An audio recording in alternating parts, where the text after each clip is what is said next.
The developer direct has concluded, and we now have a ton to talk about for the upcoming open world RPG Fable. Let me first start off by stating that I'm actually genuinely excited right now for this game, and I will be covering it likely fairly extensively on the channel from here on out. Now, I do of course have a few concerns, which I'll talk about later in my video, and I think it's good to be more so cautiously optimistic, but my expectations overall were exceeded with this presentation. Now, I didn't really know what to expect, to be honest with you, especially after that long silence out of Playground, and I'm an OG Fable 1 fan, but I'm definitely more on the optimistic side right now. It was a really fun presentation, and I'm excited to talk about this game. So let's jump right into the big news. Chapter markers below.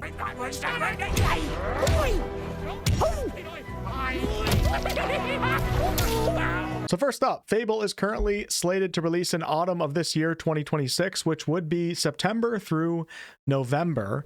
Now, when given a time period from a studio, it's natural for one to expect a delay, which is of course still very possible. But two, it's also natural to expect a release more towards the end of a given period, as games are rarely early these days. Now, with that said, if they do make autumn of this year, if they make that period, keep in mind that GTA 6 as of right now has a November 19th release date.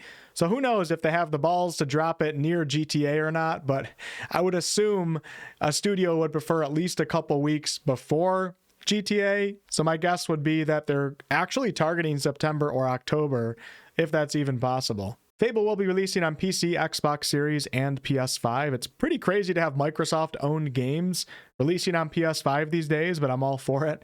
Great to see the three major platforms all included here. Now, other big news before we get into gameplay details and story is that Fable is now confirmed to have some level of character customization for the protagonist, the character that you will play as. Playground told us that we will be able to pick from a range of different character heads and customize our clothing, hair, skin tone, tattoos, and scars. So it sounds like there won't be much, if any, body customization, nor much when it comes to facial details, to customize your eyes and nose, etc. Which in a perfect world, yeah, it would be great to have an in-depth character creator. But I think there's actually a decent likelihood that this game initially was not even going to have any character customization. It might have been planned to have a set protagonist. There's a lot of indicators that make it seem like that's likely. I'm not 100% sure, but I, for one, will take what we have right now. I think it's good enough as long as the rest of the game pulls through. I think a game like this, you deserve at least some customization over your character. It doesn't feel like a Witcher or KCD2 game where a set protagonist really fits. But let's get into gameplay and exploration and the world in general. So Fable will be an open world action RPG, and the world is said to be seamless with the freedom to go wherever you want early on in the game. And one would assume that this step out moment of freedom will likely occur after what I'm assuming is the prologue of the game that takes place in your home village of Briar Hill. And I'll talk more about that later in the story section of this video. You start off as a child. Now, the main city in this game, the capital city, is actually Bowerstone, which I think you actually visit in all three of the Fable games. I've not played the third one myself, though, so I do have to research and do that at some point. This right here, the footage that you're seeing, is Bowerstone from my Fable Anniversary Edition Let's Play on the channel. As you can see, that was quite a while ago. Games have certainly improved since then, or actually have they? Visually, mechanically, I don't know. Bowerstone in the upcoming Fable will include Fairfax Castle, the iconic clock tower, and perhaps most importantly, it is home to the Heroes Guild, which is the faction that you will be joining. The devs are definitely pulling on some nostalgia strings here from the previous Fable games. Now, the world of Albion, of course, is filled with rolling hills, magical forests, bustling villages, sleepy hamlets, oversized vegetable patches, there's mountains, there's jagged coastlines, haunted marshes. Bowerstone, of course, is this seemingly massive city, and actually another city was also confirmed, the city of Bloodstone, which is described as bleak and windswept. Bloodstone was a city in Fable 2, and in this Fable, it will be home to a very sinister faction called the Cult of the Shadow. We will be playing as a hero in this game, and heroes in Fable, in the franchise, in the lore, etc., are special characters that are stronger than regular folks. They're more skillful, they tend to be more charismatic, etc. But heroes also have the unique ability to harness and use magic, and it is confirmed combat-wise that you'll be able to build and or play your character to be more melee focused, range focused, or magic focused. And of course, there's going to be plenty of ways to mix those three types of builds together into one, as we got to see in much of the gameplay. The devs did mention having strength, skill, and will as the attributes, I guess you could say, and this is a very OG Fable style progression system. I personally think it's going to work really well. I mean, they really just can copy the original games and try to expand on that a little bit, and I think fans will be happy. For the melee combat, I did notice a guard bar that when depleted on an opponent will cause them to be staggered or knocked down, which allows for a finisher. There is a dodge button, a block button, and I did see some sort of parry counterattacks going on as well. We got to see a player shooting a bow, which appears to have arrows that restock over time. And this player is actually aimed at a creature's lantern. So there's definitely going to be at least some level of agency given to the player for what they choose to aim at. And for magic, we saw a few really cool spells. We have the lightning ability spell, which has returned, a very classic Fable spell.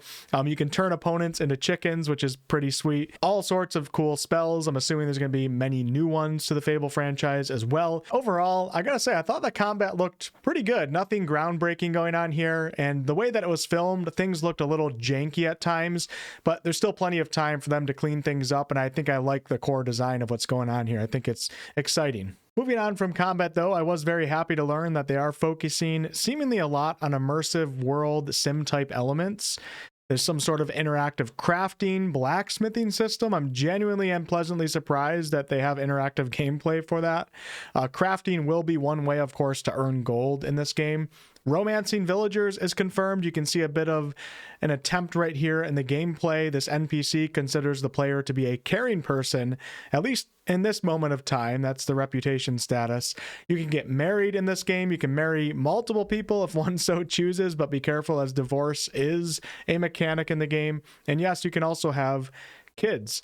We got to watch the player click on an option to ask an NPC on a date, which leads to a menu to then give this NPC a gift if you have one, and where that goes after that, I'm not entirely sure, but it seems like they did a lot in the romance category. We have the ability to purchase homes in Fable. That is confirmed. I'm very happy, as I was a little bit worried that the Playground would forego some of the sim features from the OG Fables, and this was actually a really important one that people really, really loved. In fact, we were even told that you can buy every house in Albion if you save enough money, and you can actually rent those houses out to NPCs, so you can turn Fable into a slumlord simulator if that is a dream of yours. Yes, you can evict tenants and put them out on the street. Now, it's also confirmed that you'll be able to buy businesses in the game, and like with housing, you can buy all of the businesses in the land if you're dedicated enough to making that happen. Every single NPC in this game that you meet is said to be unique and offer dialogue and have their own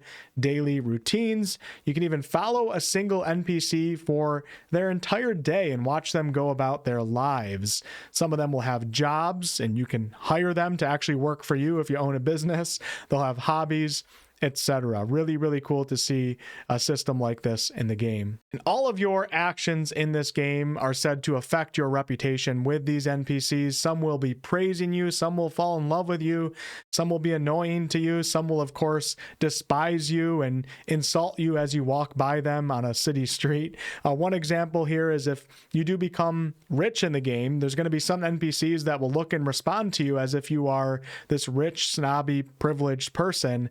Even if you don't really act that way, just the fact that you're rich, they're not going to like you. The devs also stated that the NPCs will always tell you why they feel the way that they do. So it should be very interesting progressing in this game and seeing what the folks of Albion think about you along the way. But now let's talk about morality, choice consequence, and the story that's going on here. So morality in Fable is said to be a central part of this game, but unlike the OG games, morality is going to be a bit more gray this time around, a little bit more subjective, so not always just evil or good or black and white. We are told that we will be making a ton of choices in this game, big choices, small choices, moral choices, and even some choices that have the ability to change your Albion for the rest of the game. We did get one example of this. It's a pretty cool example. So there's this NPC named Dave who accidentally turns himself into a giant, and you actually can kill Dave in his giant form. And doing so will cause the giant corpse to just lie on some farmland grounds for the rest of the game. You're just always going to be going past Dave's corpse on this part of the map. And interestingly enough, this happening is said to affect housing prices in the area. So there's so many systems in this game that are tied together. Choice consequence is a major feature. At least that's what they're saying. I guess we're going to have to see ourselves, but they're really placing a lot of emphasis on that. But let's talk about the actual story. Now, we don't have a ton of details, but this is what we know as of right now. So you start the game as a child growing up in the sleepy little village of Briar Hill. Some sort of moment of extreme danger will occur, and your character's heroic powers are going to emerge for the first time, basically, letting you and everyone around you know that you are a hero, and apparently Albion's first hero in the generation. And then in similar fashion to the first Fable game, something really bad is going to happen to your village and some of your family members. In this case, everyone is turned to stone, including your beloved grandmother, when some stranger, visits the village. And so this stranger is obviously going to play an important part in the plot. Not exactly sure where our parents will be at this time, but yeah, I mean, this is what we know as of right now. I would assume after this whole village petrification thing occurs, this is probably going to be when your character grows up and there's a leap in time. And that'll be the point when you get to head out into the open world, presumably to go get revenge or at least figure out this whole petrification situation. Another big part of your character's journey is going to be joining the iconic Heroes Guild in the city of Bowerstone, and I'm assuming this would tie very much so into the main story with what happened to the village. And you're going to be learning the Heroes Guild secrets and also learning the guild master Humphrey the Golder's secrets and interacting with him and figuring out what his goals are and all that good stuff. And this guy is actually described as being reclusive. And from a previous trailer, Humphrey appears to be this kind of jaded, retired hero who was forced back into service. He seems like a funny character that we're going to be interacting with. Outside of doing Heroes Guild stuff, there are two factions that are based in the city of Bloodstone, which I mentioned earlier. And these factions are both vying for power. And one of these appears to be the Cult of Shadows, which are said to be this really sinister and extremely well-organized faction. I'm going to assume that we're going to have the agency to interact with these factions, in a way that we want to, whether we're on their side or against them. So overall thoughts, I liked mostly everything that I saw here. Overall, I'm very excited to see where we go from here. Hopefully they can give us some actual pure gameplay in the future. I like that they're really focusing on having a lot of immersive sim elements, although there's a few things that I hope that they include that were in the original games that I don't know are going to be in this game, such as, as you progress in the story and you become more good or evil, etc., like your character's appearance might change a little bit. So in the OG Fable, if you became super evil, your character would actually grow horns and you'd look like a devil. And if you did super good things, you would start to look a little bit more angelic and have a halo above your head. With that said, the devs did say that it's going to be a lot more subjective in this game, so I'm not sure if that's going to be a feature, but they are focusing a lot on having a lot of these immersive sim type elements alongside the game being an actual RPG. And I think that's great because this is the type of game where people do want to just live in the world and not just, just go through a story. They want to live in the world and do things outside of the main quest. And I love everything that I'm hearing with the housing system and the reputation system, the daily lives of the NPCs. And all of that. I also like the combat. I like what I'm seeing here, although things do look a little bit janky, but the environment is gorgeous. I think they did a great job with the environment. I think open world is going to fit this type of game, so I'm excited for that. But yeah, the environment and just exploration and going around the world looks really, really good in my opinion. I think that's going to be a guarantee thumbs up.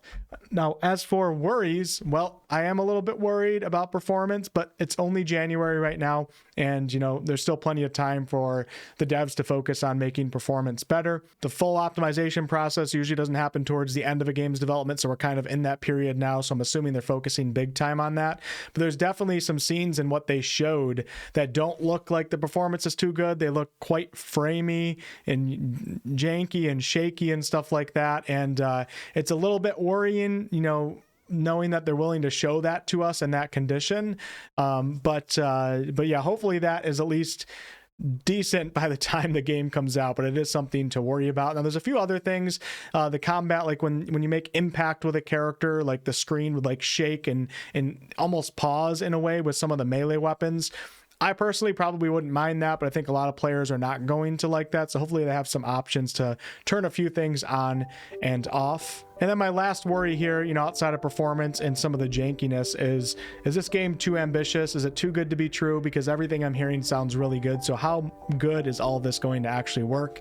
We're going to have to wait and find out. But overall, I'm very excited for it as of right now. Of course, I'm going to stay cautious, but I'm very excited to cover this game. And I'm going to be playing some of the previous Fable games on the channel sometime soon, although I don't have an Xbox. I don't want to play on cloud gaming. But I might have to. Thank you all so much for watching. Let me know your thoughts about Fable down below, and I'll catch you on the next one.